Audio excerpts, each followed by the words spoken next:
Hey y'all. So oftentimes here we're talking about trees and shrubs, but today I want to show you 3 species that don't fit in those categories that we're trialing just to add more diversity to our pocket forests. Stay tuned. The first one is easily recognizable by this beautiful flower. This is passion flower, also called Maypop.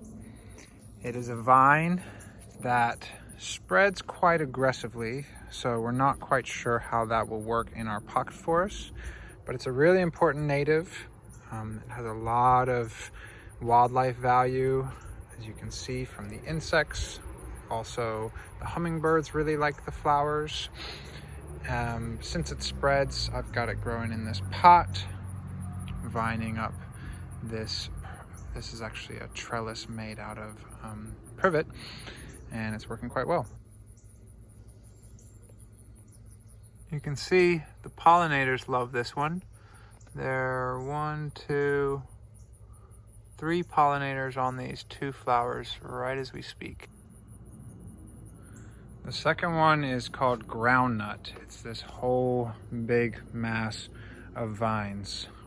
This was just from 3 tubers. That's how I planted this, from the tubers. And you can see how much growth it's put on just this year.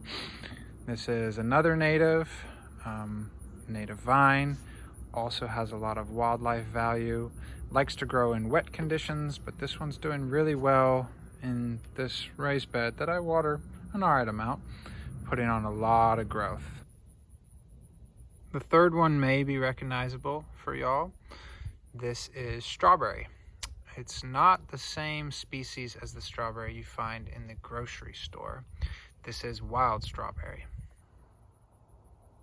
The species of this native strawberry is Fragaria virginiana, and it's an important genus and an important native plant because it supports the rose miner bee. I always love when a native plant supports a specific insect, because if we don't have this plant growing, then we don't have that insect.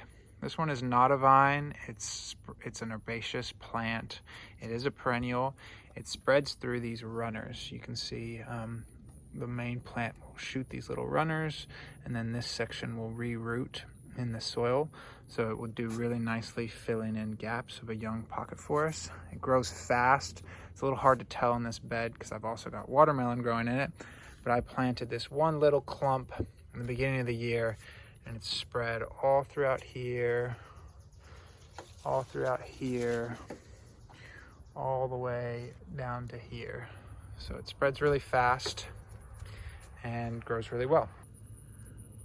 We are back at the passion flower, and I wanted to show you, this is a passion fruit that's growing. That's one cool thing about all these 3 species, is they're all edible. This passion fruit is not the same as a passion fruit you might buy in the grocery store, but still really good, has a nice tropical taste. The groundnut has tubers that you can eat. They taste sort of like a potato, but I think they're much better. And the wild strawberry, again, doesn't have the big strawberries like you'll find in a grocery store, but has smaller little strawberries that are still very tasty.